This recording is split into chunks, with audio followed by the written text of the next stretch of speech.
court shot on the screen. Welcome back. We're live to you from the Henrico Sports and Event Center here just outside of Richmond, Virginia, and we have certainly been embraced by a warm southern hospitality here at the National Wheelchair Basketball Association Championship. We've got another D1 matchup for you today. We'll talk about that in a minute as 48 of the best teams in the country have descended upon Richmond in chase of the 3 championship trophies that we will hand out this weekend. I'm Todd Pettit. I'm to my left, Dr. Court Schneider, providing the stats and interesting insights that make us sound way smarter than we are. To my right, Max Cates, graduating senior out of Dean College in Massachusetts, looking to make his mark on the broadcasting world. And there we are. And we have our 3 officials in the camera shot as well. That's Brad Smeltzer, Miles Jackson, and Carl Birch.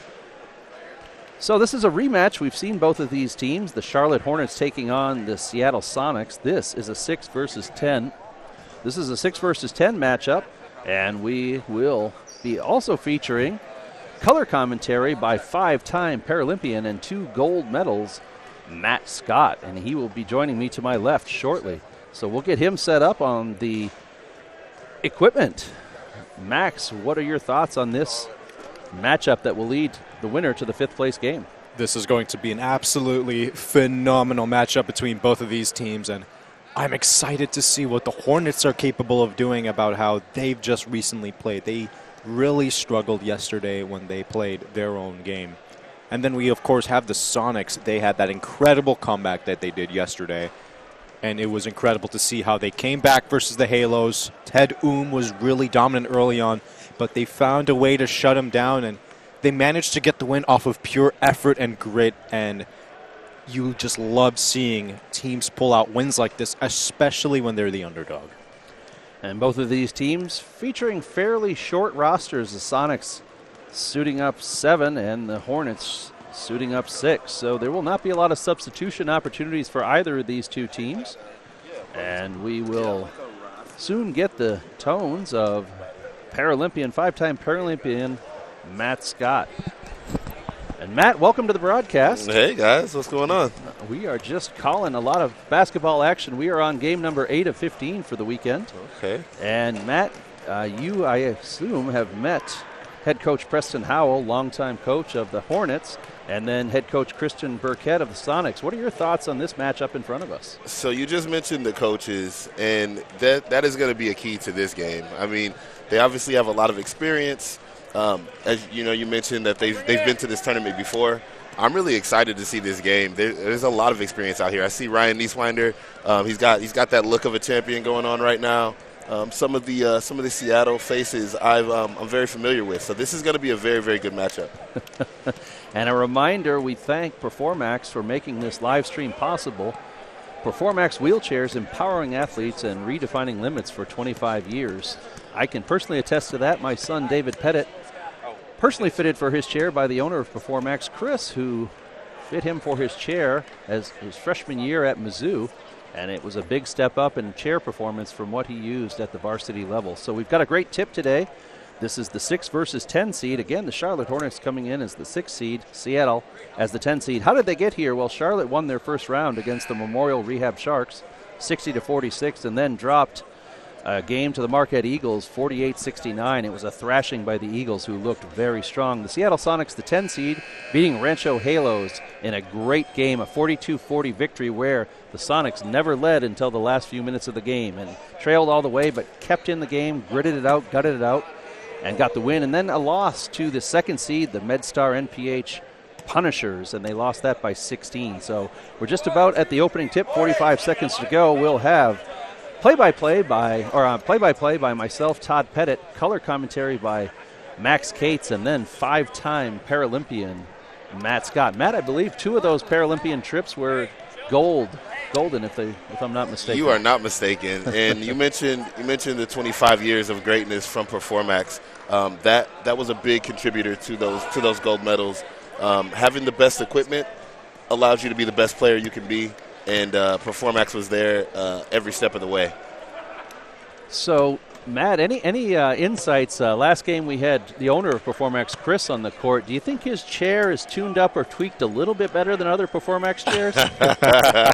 So the thing about Chris is he's a genius in terms of how the chair is built and what needs to happen for a chair to maneuver the right way for that person. So he's mastered his own setup. And I don't know if it's tuned up more than the next person, but he's really in tune with what he needs out there on the court. I watched my son get fitted last year at Nationals, and the fitting took about 2.5 hours. I had no idea that so much customization went into that chair. 100%. I mean, it's fully customized. The chairs that you see out there, you see the guys lining up right now. You see a lot of Performaxes out there right now. Actually, I don't see another chair. So you see a lot of Performaxes out there. The things that go into that, I mean, they want everything to be customized. The height, the width, obviously the color. You want to look great. But even the center of gravity, how much you spin, how big your big wheels are. Everything is customized, and it's for that player to perform at his highest ability. Absolutely, and we got the opening tip coming here. Let's meet the starting lineup for each of these teams. The Charlotte Hornets put on the court. Mac Johnson, Martinez Johnson at center court, Chase Wolf, Ryan Neiswender, and it looks like Tanner Atkins on the Seattle side of the ball. We've got Norris as number 11. I apologize, we do not have a first name. We will get that. And then also out there is Stuart Olson, Sean Maloney, and rounding out the lineup is Dustin Casey. This promises to be a good matchup as the Charlotte wins the opening tip. Neiswender comes down the court left side and looking on their first possession in the lane around and can't get the shot to go. Casey with the rebound. That's a rare miss from him. That's his shot. You can tell he's just getting warmed up. Casey coast to coast, and both teams missed the easy put in. It remains 0-0, 9:30 to go. I like that it's already fast-paced as it is. You see both teams not afraid to push those wheels and go in transition immediately. Wolf, long pass over to Neiswender. Neiswender wheels and deals, guarded well by Cabrera. Jose Cabrera, a member of the Guatemalan national team. Matt, did you face the Guatemalans in the Paralympics? I don't think there's a national team I didn't face in the 20 years that I recognize. Nice bucket there. You can see that. You can see the ball movement from the Charlotte Hornets, and their strategy is really starting to show. We'll see that on the replay. Martinez Johnson with the rebound and put it in right side. 2-0 Hornets. Last night I saw their game. They full court pressed, and it seems like they're bringing that full court press to this matchup as well. I talked to Coach Preston Howell before the game, and he did indicate that we are not a team built of height. We are a team built of speed, and we will press and press off, and it starts with defense, Preston Howell said. Now, interestingly, there are 3 members of the Charlotte Rolling Hornets not here. That is Sadie Absher, Ryan, and then Bagley, and those are 3 big contributors. And why aren't they here? Because they are seniors and they are enjoying their prom this weekend. So you get 1 prom, you might get many nationals. I agree with their decision to support prom. I thought this was the big dance. Hey, Matt, we have a limit of 3 puns per broadcast, and you've used 1, my friend. Wolf with a good shot, left side, rebounded by Norris. And it remains a 2-0 lead here. That full court press is really, really taking the toll on. But that was, and very nice. That press is well executed. Like you mentioned, they're not a tall team, but that small ball is really, really paying off for them. So what do you think is the most important thing for a small ball lineup to get a job done in the long run against a team like this? Communication and execution. As you see, they have Ryan Neiswender out there. He's a Paralympian. He's a gold medalist. He knows what it takes to communicate to his team to make sure everybody's in the right spot. Neiswender certainly a big part of yesterday's performance in the loss. As Neiswender with makes the the easy finger bucket. roll. Okay, Neiswender. See the replay. Neiswender left side or right sided. As Dustin Casey is the point guard for the Sonics. They're down 4-0 early. And gets it to Cabrera. Cabrera to Olson. And the shot put up by Maloney, no good. And they remain scoreless, unable to crack the seal on the rim thus far. He's just getting warmed up, too. That's a great shooter right there. It's a rare miss from him. Wolf thought about the three, instead dishes back to Nicewender. Nicewender dishes across the court, back to Wolf, and good job by Maloney to disrupt the play. It'll stay with the Hornets, and the shot clock will need to be reset. And the referees want 13 on the clock. Our referee crew, Brad Smeltzer, Miles Jackson, and Carl Birch here. Up in the booth, making us sound good and look good, Parms, Cartwright, Mike Steckel, Chris Shrews, Vera Gillespie, and Nikki DeSantis. We thank you for your help. Good look there by Nicewender, no good, and it remains 4-0. Let's see if the Sonics start to break this press. You see they're starting to hit it with a lot of speed. That is the way that you combat the press. You have to hit it with speed, and you have to have a great ball handler. Cabrera on the Guatemalan national team. Jose Cabrera can't make the first shot. And rebound fought for, and ultimately Cabrera wins the battle, dishes back to Olsen, and gets out of the lane to avoid the lane violation. Nice individual effort by Cabrera to keep this alive. Let's see if they can cash in. Cabrera well short into the waiting arms of Mac Johnson. But loses the scrum, and a third chance for the Sonics, which does not fall. And the Sonics unable to find pay dirt thus far. You start to wonder if those air balls and those short shots are a result of that full court press. Certainly the Seattle thrown off their game with this intelligently designed Preston Howell press. Yeah, excellent coaching, excellent execution. And the miss by Adkins, one and done, rebounded by the Sonics. The Hornets are getting some really good looks. I like the way they're sending Nicewender to the right to drive, and it just creates the opening for the shooters on the weak side. It's a really good play setup for the Hornets. If they can run multiple counters and actions with starting with that play, they can really find a way to increase their 4-0 lead.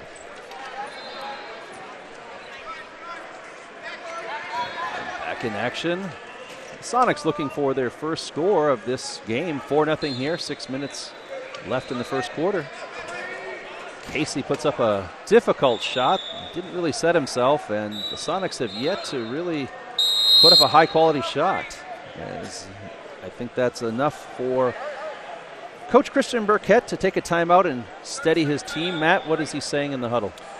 He's got to get those guys a good look. First of all, they need to break that press. I think that they're struggling to break the press, and in turn, they're getting down here and getting a rush shot. If they can break that press with enough time to set up their offense, they'll start to have more quality looks. And there we are on the camera. You can see to my left Dr. Kort Schneider, to my immediate right Max Cates, and then to my far right in the flamboyant gold and black uniform and wearing more rings than I own is five-time Paralympian Matt Scott. Matt also wearing the very stylish blue tinted sunglasses indoors. I could never pull that off. You even got your chair fully customized as well. I see it's a nice little design of eyeballs as well on it as well. I appreciate that. I like it. You know, everywhere I take my Performax, I feel confident wherever I go, and that's a kudos to their design and the things that they create. Absolutely. All right, and Charlotte with a 4-0 lead takes the ball down. It's Atkins left side. Atkins puts it up, no good off the glass, and again, one and done for the Hornets. That was just great defense there by Cabrera. Just hand in the face, making it difficult for him to even get a proper look at the rim. Oh, that's an amazing Cabrera seal down by the lane. Maloney. Made possible as Matt. So for the people watching at home, Maloney had a great seal, which took the ball handler straight to the basket. It's basically an assist.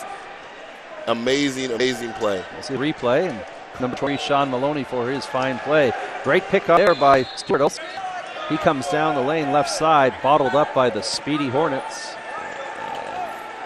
The Sonics will reset to their offense and look for an opportunity to tie this game. They trail 4-2. Casey with the one-handed look. Yes, it rolls in. And Casey ties the game at 4. Nice shot. Justin Casey. They responded well out of that timeout. Great coaching, great execution. Absolutely. Head coach Christian Burkett steadying his troops, and he's got them back in at 4-4 as Charlotte looks to expand their lead. Nice Wender puts up the shot, hard off the back iron, rebounded by the Sonics, and again, one and done are the Rolling Hornets.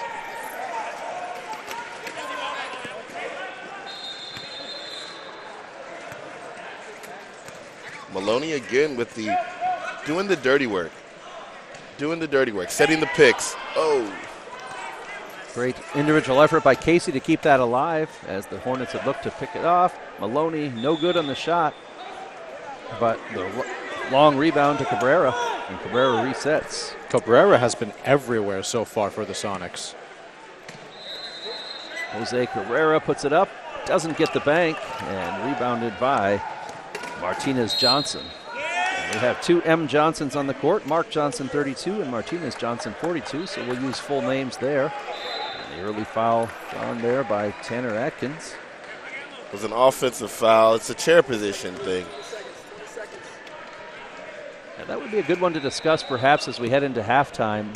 When are offensive fouls called? Matt, you've certainly seen both sides of that. I'm sure you have a lot to say, and that's a confusion to the viewers. When is it an offensive foul? When is it a defensive block? And I think that's one of the least understood calls in the game. When I asked the referees about that over lunch yesterday, their answer to me was, "How long do you have?" It's about chair positioning. Three. Jose Cabrera from deep downtown. Shot that from Guatemala. There you go. Let's Nothing go. but net. Nice shot. And Charlotte unable to do it last 3 minutes. Their offense has gone cold. See if they can hit three. Nice one. And no good. But the second chance by Johnson, he gets fouled, and he'll go to the line for two.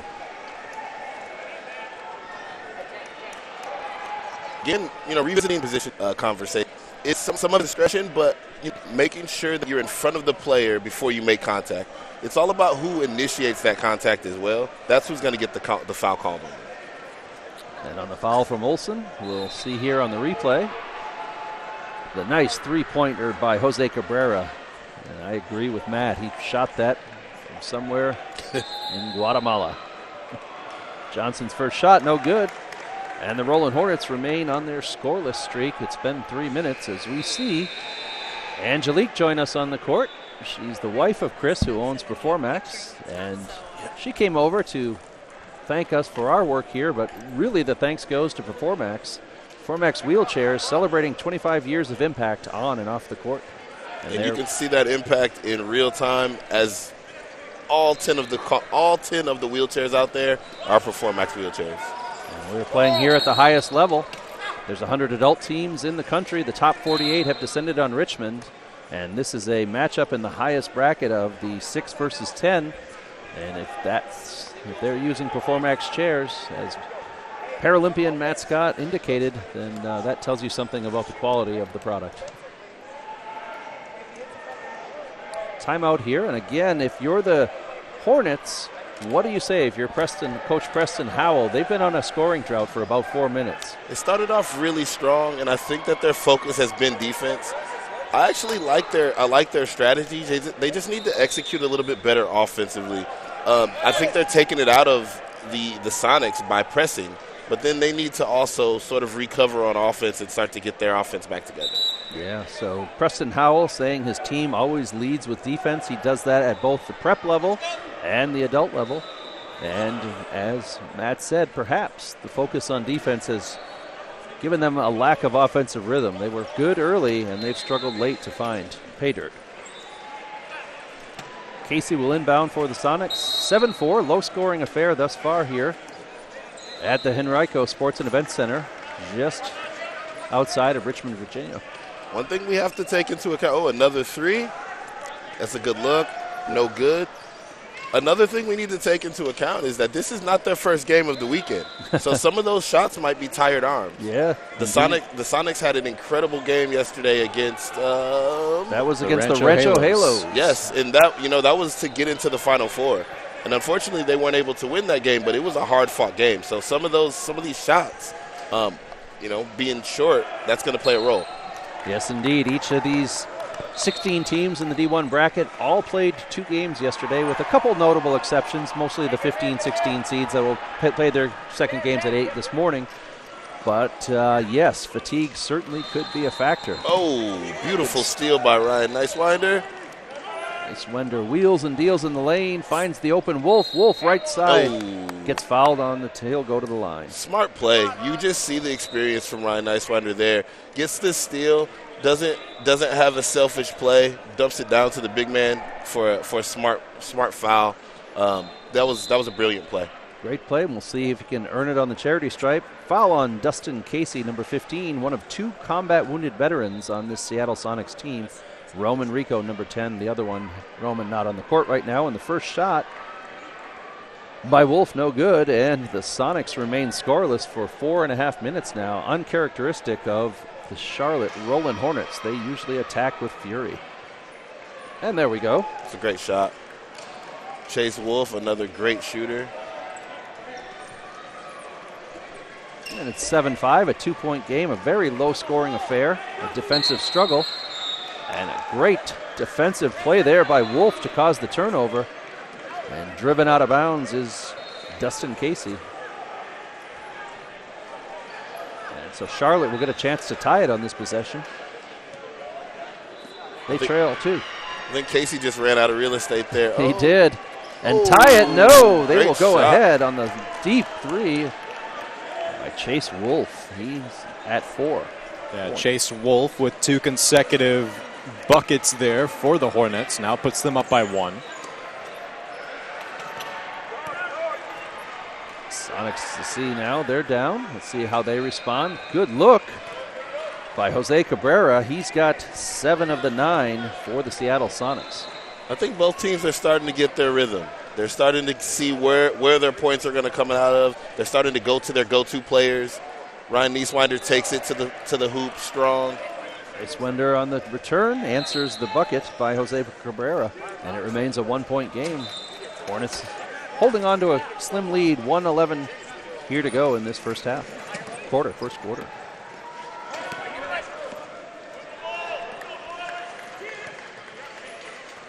Casey over to Cabrera. Jose Cabrera, the scoring leader, looks to add to that. It's a great shot. Great shot. Good Great look. Hard off the glass. A little too much on it. And Nicewinder gathers the rebound. Sets up shop on his end of the court. Roll it. Hornets looking to press their lead. The waning seconds here. A sloppy pass. And he avoids the turnover. Nice hustle.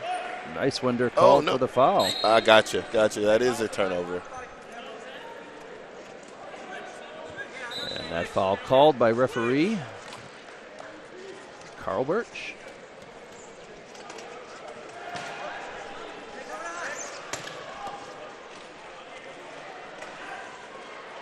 Great pass by Cabrera.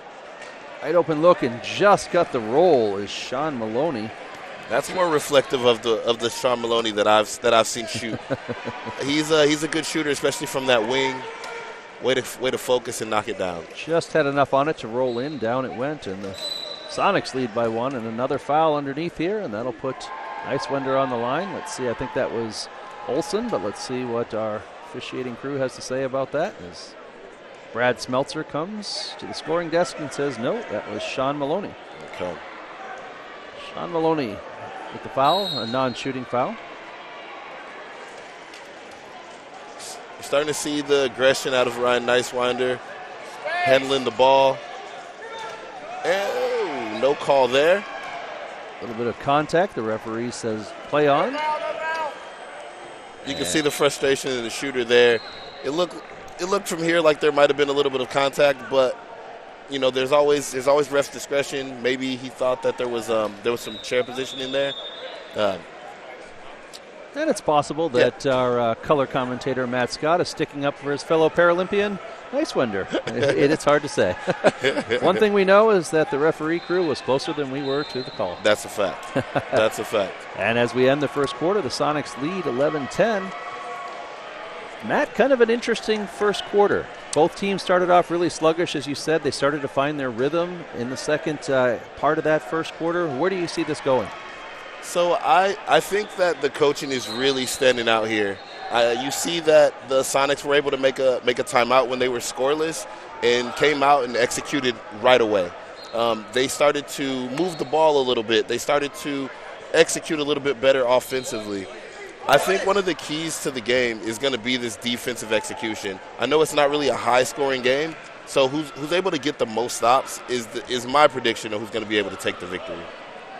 The most stops. You agree with Coach Preston Howell, who said it starts with defense. So let's see if that rings true. Yeah, they say defense wins championships. Well, this isn't a championship game, but we'll see who's able to come out on top. The winner of this game will go on to face the Utah Jazz for 5th place here at Nationals. And with 100 teams in the country, finishing 5th is nothing to be ashamed of. That's right. All the teams here, in fact, should be proud of their invitation. Cabrera, right side, a little strong off the glass.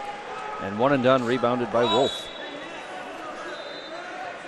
Wolf looking to give the Hornets the first lead in a long time. Long three off the back of the iron. Nice offensive rebound by Adkins. He was coming off of that last three-point shot. I think he's feeling confident. You could tell he was taking that shot from half court. You saw it coming. This announcer did not, but that's why you're the Paralympian and I'm the guy behind the microphone. Jose Cabrera called for that foul, and the Hornets will have a 20 on the shot clock, looking to get that lead. And we've got some feedback coming in from the fans at home, Matt, and the general consensus is that you are adding an outstanding level of commentary to this broadcast, so we thank you for being here. Well, I appreciate that. It's really a joy to be here as they get the finish down low. It's really a joy to be here. This is wheelchair basketball at the highest level here in the States. These guys are putting it all out on the line, and it's really a joy to watch. Absolutely, as Landon Benton adds his first 2 of the game and gives the Hornets a 1-point lead. Sonics attack back, and Casey slips out of the chair, and that will be a turnover. Matt, you want to explain the rules about falling out of your chair with an offensive possession for those at home? Absolutely. So if you are in possession of the ball and you in your chair and you fall down in your chair, that's going to be a turnover. That's just the rules. It keeps everybody safe. But if you don't make contact with the ball and you fall over, the game plays on. Game plays on. Nice one there with a dish in to Benton, and Benton now 4 points, back-to-back buckets of the unscoring Benton. Yeah, that's just that phenomenal action they've been running. They normally send Nicewender to the right side, but this time they use Wolf, and then they see the cutting Nicewender on the wing, and that forces the weak side defender to either commit to the shooter or commit to the guy under the basket, and it's pick your poison at that rate. Phenomenal play. Hornets stretch their lead to 3. They're largest of the game as Cabrera looks to tie the... Nope, that's a long 2 as he gets them within 1. Cabrera leading all scorers with 9. Nice, confident shot. Benton's back-to-back buckets were really impressive, very well set up by his teammates, but it's a good testament to... he's dumping down to him again. Oh, nice. Gets his own rebound 3 and puts buckets in a row. This is a big Benton. testament to Coach Howell's coaching. He saw the opportunity for a big man to come in there and eat up the pick and roll. And you saw back to back to back. He got those pick and rolls. That's great coaching, but also great execution. Absolutely. Matt, back to back to back. It's something I understand that's eluded you. All you can say is back to back gold medals, right? Something I'm very familiar with. I think you have 2 more gold medals than most of the population, though. That might be true. The cool thing about Team USA is they have the opportunity to bring home a 3rd this summer. Absolutely, in Paris 2024. Paris. And let's talk about those Paralympics shortly here as Matt Pierre has big plans for the 2028 Paralympics, but we'll talk about that at halftime. Sonics answer back and trail by 1. Both teams have made some key substitutions that have really led to the higher scoring in the game. Absolutely. Nice window. Slicing and dicing through the lane. Nobody was stopping him there. He looked at the basket and he was scoring no matter what. Sometimes players just get that in them. Like you said, there was no stopping the juggernaut. Nice window. Rogers newly in. Dominique Rogers gets his first 2 off the bench for the Sonics and keeps it a 1-point game. Yeah, and you could see the bench immediately reacting to his bucket. He is loved by his teammates. Yeah. Sometimes those are the buckets. Sometimes those are the buckets that you need. Those feel-good buckets, the buckets that get your team hooting and hollering. That was a great shot, obviously, by Rogers, but he got his team going, and that could be the key to getting everybody going. Absolutely. Nice-Wonder on the end-around beat Truman Walker, and Walker forced to foul him. Nice-Wonder will try to earn them on the line. Nice-Wonder with 6. The Rolling Hornets lead by 1. In for the Sonics will be Sean Maloney. He'll come in for the recently scoring Dominique Rogers. Gets a solid low 5, as it were, for his efforts. It's always good when you have some key contributors coming off the bench. The starting 5 is always important, but when you can bring some energy off the bench and when you can bring guys that can contribute, that is always going to be a great addition to a team. He obviously very loved, as you said. He got the high fives from everybody on the bench. I like their spirit going into the next half of this game. Absolutely there is. Dustin Casey unable to handle that, ran out of bounds. He was upset with himself, very passionate competitor. Dustin Casey picked up 4 fouls, one of them a technical yesterday against the Halos. So plays with his never had one of those emotion before. On his sleeve. I know you'll get one someday. Keep at it. And Casey looking to atone for the turnover last possession. He's well bottled up by Mac Johnson. Ooh, and 1. Okay. Brandon Benton called for the foul, and let's see if we get a look at that. He's going for 3 points the old-fashioned way. I like it. There you go. I'm here for it. Stuart Olson picks up his first 2 of the game, and he's on the line looking to make it a 3-point play. Sonics up by 1 now. It's been the back-and-forth seesaw match as Olson indeed converts the 3-point play to extend the Sonics lead to 2. It's been a back-and-forth play, but as our color commentator Matt Scott saw, the offenses are picking up. The low-scoring affair is no more, and these teams in their rhythm. And speaking about rhythm, there's Ryan Nice-Wonder, and he adds to his collection. Now he's at 8. You just can't stop him once he's a full head of steam. He always beats his man one-on-one. Very quick, very quick, very fast. Can finish both outside and inside. He's the key contributor to that team. When he's playing well, they're playing well. As Nice-Wonder goes, so go the Hornets.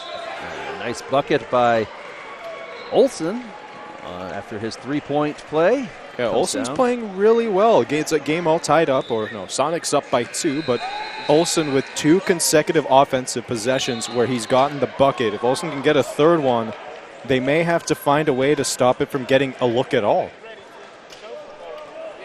Over to Adkins. Adkins takes the shot off the glass. The bank is open on Saturday, and Adkins picks up his first 2 points. We've got a stoppage here. Let's see what the call is. A full timeout by Coach Preston Howell. The Hornets seem to have a well distributed, point scoring, whereas it seems that the Sonics have very focused who their scorers are. They've identified who their contributors are and who their key, high point scorers are going to be, and that's their go-to. Where it seems like the Hornets are a little bit more well distributed. We'll see what pays off at the end. Well, as you mentioned, Ryan Nice-Wonder, as he goes, so go the Hornets. He's leading the team with 8 points, but he also has 5 assists. And as you know, every assist leads to a 2-point bucket at a minimum. So that means he's contributed 18 of the 22 points in some way, shape, or form. That's a ball player right there. Not only scoring, but helping his team score. Like I said, it seems like the Sonics have a little bit more of a pinpointed execution on who is their contributors. But, they are getting it done. Cabrera is a very efficient scorer, and going to him is not a bad idea. We're knotted up at 22. 15 minutes and 7 seconds, and we've solved nothing thus far in this matchup of a 6 versus 10. Playing for the right to play the Jazz tomorrow for 5th place. And Seattle has the ball, thinks about it, does it, and just misses. Nice Jose rebound. Cabrera has one three-pointer earlier in the game. Thought he could add to that. And a good job by the Sonics to keep it alive as Casey misses and the Hornets able to gather the rebound. And guess who? Nicewender. Closed the baseline for him this time. Oh, but again, baseline move. They have not been able to take that baseline away from Nicewinder, and he's been going to it. Foul on Truman Walker, his second. And Nicewender really had a bad angle. Their best effort there was just to let him go. He couldn't make it, but in the heat of the moment, you don't know that. And he collected the foul. Let's see if he can convert. First one perfect. And Nicewender starts the lead to 1 point, 23-22. It's a back and forth game. It's been everything we promised you. And don't go away, folks. We have 3 more amazing games today. We'll start the semifinal action at noon today and semifinal Saturday. We'll look at the D3. We'll see the LA Clippers chairman take on the LWSRA Hawks, the 1-versus-4 matchup. And then we'll shift back to D1, Dallas Mavs versus Road Warriors and Marquette Eagles versus the MedStar NRH Punishers. Not going to want to miss that. Not going to want to miss that. That Final Four is chock full of our best talent in the States here, and it's going to be a great, great matchup. All of those matchups, very great. Matt, do you think we'll see any Performax chairs in those matchups? There's a chance. There's a chance. Perform chairs sponsor this broadcast, empowering athletes and redefining limits for 25 years. With a head of steam, Dustin Casey. He's called for the offensive foul, and you can see the passion on Dustin Casey. He did not like that call as he gets called for his second foul. Dustin Casey, combat-wounded veteran, as Coach Howell comes out on the court to gather some equipment that had fallen off the chair. Yeah, Casey plays with a lot of passion to his game, and you can see how he was rallying to come back versus the Halos yesterday. He was always pushing no matter where he was on the floor. And that rubs off on other teammates. And now an offensive foul on Wolf. He's called for the charge, and he'll hand the ball right back. 2 offensive charges called in a row. And a 23-22 game. Both teams had been scoring at rapid pace and have settled down a little bit here. I think the defense is coming to play. The defense is certainly coming to play. That full court press is nothing to mess with. The Hornets have definitely found their mark with that full court press, and it's not easy to combat. But you see Cabrera coming down strong with the bucket. I think they might have figured it out for his first 2. There you go. Well, part of the reason that press has been so successful is the outstanding individual efforts of Chase Wolf. When you give up that press and they break it, you need to get back quickly. Wolf did there. They still got the bucket, but Wolf, credit him with an outstanding effort. Absolutely. Nicewender thinks about it. Instead, dishes back to Johnson. And a stoppage of play here. We've got a tangling of chairs, and called for the foul is Stuart Olson. He picks up his second. Just under 3 minutes to go here. Sonics clinging to a 1-point lead. And we'll take a look at the replay. And the foul here coming in. There's some scuttling underneath, and 4 running into the Hornets. Called for the foul, and that's a 1-on-1 situation for Landon Menton. Front end well short. No rim, so it will automatically rebound to the Sonics. 2:59 to go here in this one. Sonics clinging to a 1-point lead. Executing the full court press takes the offensive arms out of it, but it can also take the defensive arms out of it. And there's a turnover. Temporarily secured by Mac Johnson, but he fell out of his chair, and you cannot possess the ball while being on the ground. Great hustle. Great hustle.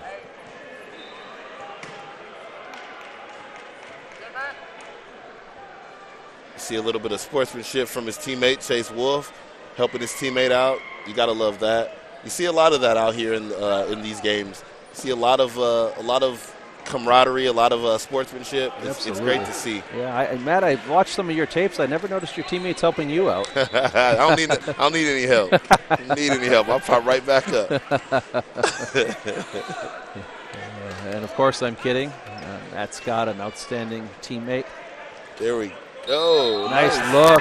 Yep. Stuart Olson really heating up the second quarter. He has 7, and he'll try to make it 8.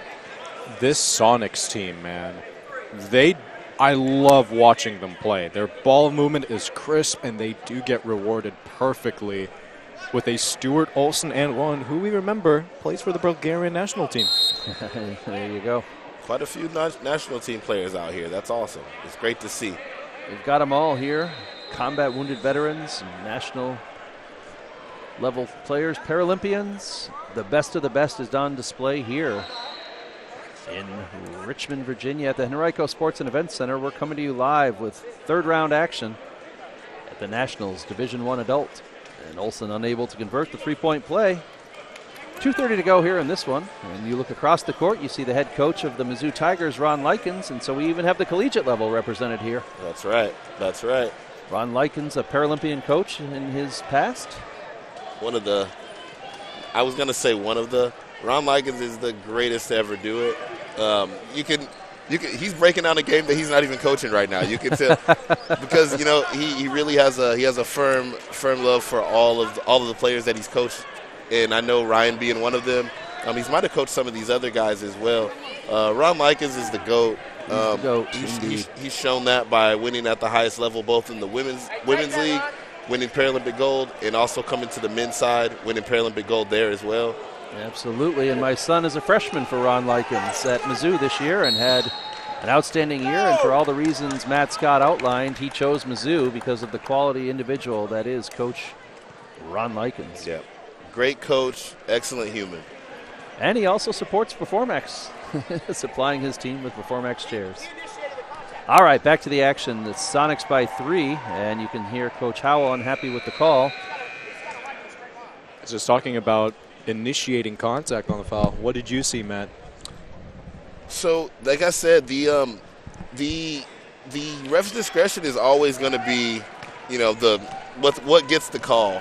But I think that call was he nailed it. He nailed that call. Charlotte looking to break a 2.5-minute power outage. They are scoreless in the last 2.5, and we'll see if they can break that spell on the line, and they'll go for a 1-and-1. Might have been in the act of shooting. We'll get the call. Sean Maloney picks up his second foul for the Hornets. You start to wonder if that full court press is also taking a toll on them. It's exhausting to get up there full court, chase those guys all around the court, and then come down to try to execute on offense. It's definitely helping them out from the defensive end, but it might be taken away from their offensive end as they are anemic here right now. Indeed, anemic, a good word for it. Mac Johnson missed the first free throw, and the power outage continues for the Hornets. They're unable to score in the last 3 minutes now. Sonics get the rebound, and there's a wide open lane for Stuart Olson. Dishes over to Casey, unable to handle the pass, and Casey goes out of bounds. Narrowly avoiding the corner of that bleacher. That might have been an interesting collision. He's an exciting player to watch. You never really know. You never know when he's going to be on the ground. You never know when he's going to dive for the ball. He's fun to watch. He is fun to watch. A lot of energy. I saw the Sonics team last night at Chili's after their long day. Chili's one of the only restaurants open in town. I was charging up my electric vehicle that I rented. All right. I had 40 minutes to kill, and the Sonics team was in there, and I'll tell you, off the court, the nicest guy you'd ever want to meet. That's right. There's a lot of fierce competitors out there that between those lines, you see their game faces. When you see these guys outside the court, there's a lot of like I said, camaraderie. A lot of great guys out there. This sport is full of gentlemen and ladies that are well representing this sport. Well, we've talked about that many times. It is a tight community here in the wheelchair basketball community. Once you enter it, you pretty much never leave, and once you've been in it for about a year, you tend to know just about everyone. And now I am proud to say that I know Matt Scott. Matt, nice to meet you. Nice to meet you as well, man. It's going to be a fun weekend. Oh, my goodness. It's just begun. We have Championship Sunday coming tomorrow. But before we get to that, 3 exciting semifinal games coming at noon, at 2, and at 4. And as Matt Scott said, the Dallas Mavs, the Golden State Road Warriors, the Marquette Eagles, and the MedStar NRH Punishers. If that doesn't get you excited, then you might need to wake up. Sonics with the 3-point lead, looking to extend that. Both defenses have re-exerted themselves after a bit of a scoring, and way downtown is Jose Cabrera. He's not afraid to shoot from deep. Not. He's 1 for 4 now from behind the arc as Wolf looks to answer, or not answer, but at least put the exclamation point on. And here comes a fast break. Does he see it? Jose does. Wolf there as well, making it difficult. And a nice job by Cabrera. Wolf was there. You could see that individual effort and speed of Wolf to get there. But Cabrera, like you said, with the finish. Really like the ability to not give up on a play there by Chase Wolf. I mean, Cabrera clearly had a layup there, but Chase won that play. That can be the difference of getting the stop and not getting the stop, especially in a game that's as close as this. Absolutely. Great job there. And the power outage for the Rollin Hornets extends to 4 minutes now as they will inbound the ball and look to stop that and get back in this one. They trail by 5, the largest lead of the game for the Sonics. 40 seconds to go here in this first half. It's been an exciting one. Wolf into a wide-open Johnson. Johnson can't get it to go, and the Hornets continue to miss shots. That was contested, a difficult shot for Johnson, but he was in range. As Casey wheels and deals, might be the last possession. The shot clock only 3 seconds under the game clock, and managed correctly, Seattle could get the last look. Into Morris. Up and in it goes, and Norris quietly with 4 points. And it's a 7-point lead, the largest. And let's see if the Hornets, they just let the clock go, and they will concede the 7-point deficit coming into the half. So much more to come here in this one as the Sonics take a 7-point lead into the half. Mac, your thoughts? Or not Mac, Matt, your thoughts? I think that the Sonics did a great job that quarter. You heard me earlier speak about how they were a little bit more pinpointed in their approach, and they were only going to 1 or 2 contributors. It seemed like that quarter they were well spread out. They started to, distribute that ball a little bit more, and that distribution really led to them able to pull away in this quarter. We've got a 7-point game here at the Henrico Sports and Events Center. Why would you go anywhere else? We'll see you soon.